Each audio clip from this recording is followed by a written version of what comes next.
Now at 5, a look at the new home for the PSU Kels College of Business in downtown Pittsburgh.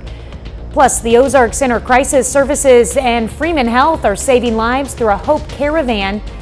And the man who shot Charlie Kirk at a Utah college is arrested. We'll have the details. The 4 states' most watched news starts now. A major transformation is happening in downtown Pittsburgh with Pitt State's new Kels College of Business, and today we get a tour inside. This is KOAM News at 5. I'm Tanya Bach. The facility will cover nearly 60,000 square feet, adding high-tech classrooms, labs, and spaces for students to connect with local employers. University leaders say the move downtown is not just about a bigger building, it's about putting students at the center of the region's business community. A 20th century building that we're currently in. This is designed for 20th century learning and 21st century students. Things have changed dramatically in 10 years, 15, 20, let alone 60 years. So we're very excited. We're state-of-the-art technology. There's lots of space, there's lots of light. There are room for these serendipitous collisions between faculty and students, as well as our local business owners. Construction is set to be complete in time for the 2026 fall semester. Well, the community's support for PSU is evident with tonight's Paint the Town Red event. The downtown block party kicks off in just under an hour. KOAM's Mitch Adams joins us live to preview the festivities. Mitch? Thanks, Tanya.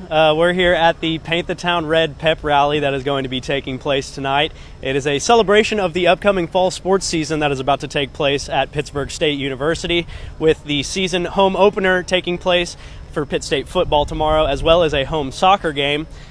Many events are going to be happening here tonight. Fun, games for all ages. There's going to be celebrations that are performances, I should say, that'll be taking place here tonight. The Pride of the Plains Marching Band will be having a performance, as well as the Pitt State Dance and Cheer Team.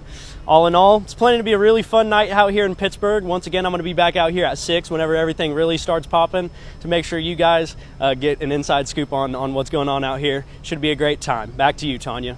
All right, thank you so much, Mitch. And again, tonight's block party kicks off at 6 p.m. Meteorologist Lindsay Gaffney joins us now with a first look at your weather. Well, it has been a very beautiful but warm day today. So out there at Paint the Town Red, it's going to be hot tonight. Temperatures are going to slowly drop down through the 90s into the 80s. Once we get down to the low 80s by 9 p.m., we're dropping down to the low 70s for our overnight low tonight. Clear skies all night long. We might have a couple of clouds, but overall it is just going to be gorgeous weather tonight. We're actually in the middle of this high pressure system, and it stays like that all weekend long, so we actually have very, very warm temperatures all week long. This is what we're calling our second summer. It's going to be in the mid 90s on Saturday, pretty sunny, and then Sunday clouds roll in, but we're still going to be in the 90s. I'm going to have all those details coming up. All right, thanks, Lindsay. Well, President Trump announced this morning the suspect in the Charlie Kirk murder has been caught. The 31-year-old prominent conservative activist was shot and killed Wednesday during an event at Utah Valley University. Andres Gutierrez reports from Orem, Utah, where authorities say they believe the alleged gunman acted alone. We got him. Authorities identified the suspected gunman in Wednesday's fatal shooting of Charlie Kirk as 22-year-old Tyler Robinson of Utah. A family member of Tyler Robinson reached out to a family friend who contacted the Washington County Sheriff's Office with information that Robinson had confessed to them or implied that he had committed the incident. The development comes after the FBI released surveillance video overnight of a person seen on a roof, then jumping down. Investigators interviewed a family member of Robinson who stated that Robinson had become more political in recent years. Inscriptions on the 3 unfired casings read, "Hey fascist!" Catch! Essentially, somebody that was very close to him turned him in. President Trump broke the news on Fox and Friends, saying a minister and the father of the suspect helped in the arrest. I hope he's going to be found guilty, I would imagine, and I hope he gets the death penalty. What he did, Charlie Kirk was the finest person. He didn't deserve this. The 31-year-old conservative activist was shot and killed Wednesday at Utah Valley University during one of the college campus debates that he became famous for. On Thursday, Vice President J.D. Vance, who is a close friend of Kirk's, along with the Second Lady and Kirk's widow, escorted his body home to Arizona on board Air Force Two. Andres Gutierrez, CBS News, Orem, Utah. Kirk leaves behind 2 young children. President Trump has confirmed he will attend the funeral. Investigators are combing through the belongings of the teenager who opened fire at a Colorado school on Wednesday. Agents searched Desmond Hawley's room and backpack and his locker at Evergreen High School outside Denver.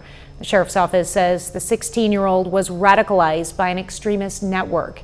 He shot and injured 2 students before fatally shooting himself. The attack sent students running for cover. The state wants parents to know there are free mental health resources to help their children process the trauma. It's really important to be able to let them know they're not alone. It's okay to talk about it. It's okay to feel all the feelings. And so we want to make sure that we're sharing these free resources, because you might be the one they want to talk to, but we know sometimes that's not the case. The shooting happened in the same county as Columbine High School, where 2 teenage gunmen killed 14 people in 1999.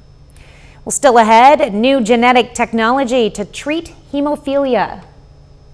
People with hemophilia are at significant risk of bleeding. I'm Dr. Malika Marshall with one of the first patients to receive a gene therapy for his hemophilia. And later in Health Watch, AI is being used more and more in healthcare, but one thing it can't do is predict suicidal behavior. Topping today's Health Watch, people with hemophilia have to undergo regular infusions to prevent bleeding, and even then have to be extremely careful to avoid injury. But as Dr. Malika Marshall reports, a new gene therapy is lifting that burden for some patients. Terrence Blue was just 9 months old when he bumped his face and developed massive bleeding in his cheek. My parents freaked out. Terrence was diagnosed with hemophilia B, an inherited bleeding disorder that can cause anywhere from mild bruising to hemorrhaging into joints, muscles, even the brain. There are 2 main types of hemophilia, hemophilia A and hemophilia B. Hemophilia B is less common, affecting 1 in 20,000 births. Terrence has a severe form, essentially producing no clotting factor IX. He's needed factor infusions every week his whole life. I heal slower than the average person. I'm really conscious about things like, bumping into things, taking falls. But earlier this year, Terrence became one of the first people in the world to receive a new FDA-approved gene therapy. We've been really excited about this new gene therapy that allows us to take the gene for factor IX, which these people do not have, put it into the liver and get the liver to make a protein that it normally makes in everyone else. Dr. Nathan Cannell, a hematologist at Mass General Brigham, says once the gene is delivered to the liver, it lives there. And presumably can continue to produce factor IX indefinitely? That's the hope. Since his gene infusion, Terrence went from producing almost no factor IX to 37%, much greater than the 5% needed to prevent spontaneous bleeding. He no longer has to worry that slipping and twisting his ankle while he's dancing or while he's just doing his normal activities are going to result in a bleed. I've had a few bumps and bruises, a few cuts and scrapes. They've healed much faster than they have ever, which makes me feel almost superhuman. I think I could be a little more relaxed. I'm not going to go skydiving anytime soon, but... Nor are most of us. Dr. Malika Marshall, CBS News, Boston. Clinical trials have shown that the gene therapy continues to work for at least 4 years, but researchers hope it will last much longer. The Ozark Center Crisis Services and Freeman Health were at the Joplin Greenhouse this morning to save lives. The event is called the Caravan of Hope, an initiative rolling through the Joplin area during Suicide Prevention Awareness Month. Customers had the opportunity to write messages of hope for struggling victims, while mental health professionals offered advice on how to stay safe during intense situations. Suicide is a leading cause of death, but it is preventable. And we lose an American every 11 minutes to suicide, which is more than car crashes and homicides. So the message is to bring hope. According to Freeman Health, Missouri currently ranks 16 in the nation for suicides. Healthcare professionals encourage anyone to text or dial 988 if they are experiencing thoughts of suicide. AI is being used more and more in healthcare, but one thing it cannot do is predict suicidal behavior. That's the findings of a new University of Melbourne study.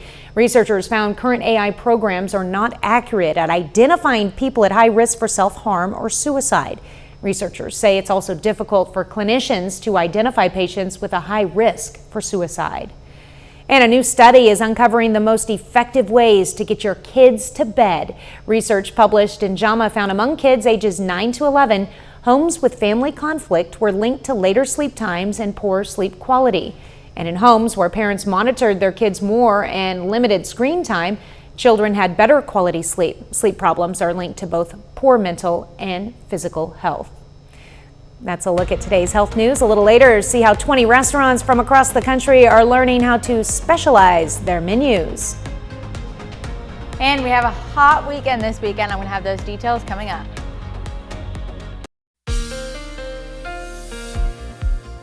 Well, we've had some pretty high temperatures over the last couple of days. Today we got up to the low 90s. Let's go ahead and take a look outside at our almanac.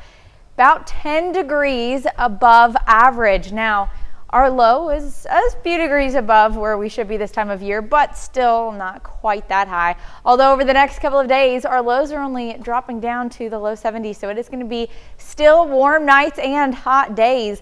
Now out in Joplin, it's about 91 degrees, but it feels like 93, so we have a bit of a heat index there.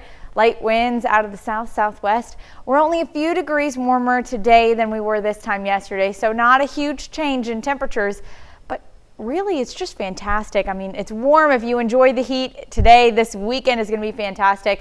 Mostly clear skies. We have a few clouds rolling in, but overall clear night tonight. Now you can see we have temperatures across the area. 90 in Chanute, 91 in Oswego, 93 still in Miami, 89 in Neosho. Not too bad out there in Neosho and Bella Vista, but the rest of us are still in the low 90s. That stays pretty on par for the first half of the week. Saturday, 94 degrees. So we're going to be in the mid 90s by Saturday, 92 on Sunday, 93 on Monday. And again, average, we're normally in the mid 80s. So this is well above where we should be this time of year. So we do have some heat risk creeping back in over the weekend. Today we had that moderate risk just in our northeastern county, and minor risk out there, southeastern Kansas, northeastern Oklahoma. Then we start to see a bit of a major risk creeping in, Stockton area. So if you want to go out for the weekend out in the lake, it's going to be a hot one. Now, Sunday does start to dial back just a bit. And then as we start the next week, it's going to be hot, at least for the first half. Now, that's because we have this high pressure system still sitting over us on Sunday, although it's getting pinched by a low out towards our east and another low that's trying to pull in out towards our west. Now, a lot happens. This is a really messy upper level flow because we've got this cutoff low. So our high gets pushed a little further to the north, brings us some clouds, and then we have this low that's going to be drawn towards our cutoff low. So by Tuesday, have a couple of chances of rain. That's going to be late Tuesday and into Wednesday as well. And then here we go. Our low is combined, or our cutoff low is combined with our upper level low. And then we have more rain chances starting Wednesday, and those all continue until Thursday as well. Now that's going to be dropping our temperatures by the second half of the work week and into the weekend. 88 on Friday, 86 on Saturday. Another round of rain on Sunday brings our temperatures down to the upper 70s by Monday. So if you're not a fan of the heat, we only have about a week and a half of the temperatures in the 90s or above average temperatures through next week. Now by next weekend, we're back down to average and then even getting below average by the following week. All right, so definitely some changes coming in our favor for fall. Yes, it is. So we just got to make it through this hot stretch. I mean, if you like the hot weather, then you get to really enjoy it one last time before fall settles in. Yeah, I'm done with it. Okay. All right, thanks, Lindsay. Well, coming up, more and more high school students are taking the path to trade schools after the pandemic. Topping today's Consumer Watch, trade school demand has increased since the pandemic, with one market research firm predicting enrollment to grow 6.6% annually for the next 5 years. CBS's Brianna Pitts takes us to a technical high school in Massachusetts with a wait list 700 strong. It's back to school at Worcester Technical. While some students are learning about hospitality at the campus restaurant, juniors like Jaden Geddes are practicing plumbing. Jaden is part of a growing number of young people opting for career in technical high school. The fastest growing trade careers: wind turbine technician, electrician, HVAC tech, plumbers, and pipe fitters. They're teaching us real life, real problems. The ability to enter the workforce with specialized training and without student loan debt is becoming a more practical alternative for many young adults. I've never really liked school that much, if I'm being honest. Madison Kilcoyne is in programming and web development, and she knew she needed a balance between an academic setting and shop.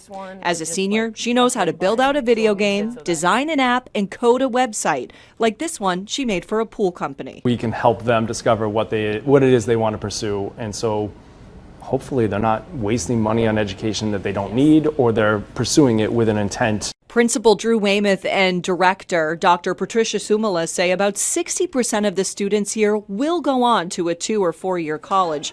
For example, a student in allied health needs a degree to become a nurse, but an auto technician, they can graduate with their ASE certification and enter the workforce immediately at about $30 an hour. What were you thinking of getting today? Cosmetology senior Aliana Milton has always loved doing hair and makeup and already has a job lined up after graduation. I can have a career and I don't have to invest so much money into it because I already started developing it in high school. And while saving money can be a big benefit for some students, the real value comes from the lessons that last long after graduation. We know that in order to be successful in any career, that you have to be professional. It means you have to bring a strong work ethic, you have to have integrity, and we focus on those right from day one. Skills paying off for students in the working world. Brianna Pitts, CBS News, Worcester, Massachusetts. Bon Appetit is out with its list of best new restaurants of 2025. The standouts include 20 restaurants from across the country that opened in the last year, including Lennox in Seattle, specializing in Afro-Caribbean cuisine, and The Wren, an Irish pub in Baltimore with just 18 seats and no reservations. The editor-in-chief of Bon Appetit, Jamila Robinson, tells us the homecoming theme is important this year. It really does encompass everything that we've seen with so many of these restaurants, not only delicious food, but taking you back to a restaurant that tells you a lot about a neighborhood, tells you about ambition, tells you about a sense of place. You can read more about the best new restaurants in Bon Appetit's October issue on newsstands now. Well, nearly 600,000 Toyota and Lexus models have been recalled due to the issues with the vehicle's display panel. The Japanese automaker says the instrument screen could stay blank at startup, depriving drivers of vital indicators, which could increase the risk of a crash and injury. Owners will be contacted by mid-November to take affected vehicles to the dealership for a free repair. Final check of your forecast is next. Up next on the CBS Evening News, a story about finding support where you would least expect it. And then on KOAM News at 6, Joplin Area Habitat for Humanity honors a Navy veteran. Plus, see the future plans of the Kels College of Business under construction in downtown Pittsburgh. And in sports, we take you to today's Game of the Week, Joplin versus Nixa. Stay with us for the CBS Evening News and then KOAM News at 6. And that block party is going on right now. It's actually getting ready to start in 30 minutes, but like great weather for it. Beautiful weather for it. I remember you mentioned it last year. We got caught in the rain when we went to the Paint the Town Red Day. But this year, it's going to be fantastic. Temperatures dropping down into the 90s to the 80s, overnight low in the low 70s. And then we'll be in the 90s all weekend long, mostly sunny, lows in the 70s all week long. Next chance of rain really isn't going to be until Wednesday. All right. Thank you, Lindsay. Well, thank you for joining us. The CBS Evening News is next, and we'll be back here for KOAM News at 6. We'll see you then. Have a great evening and an even better weekend.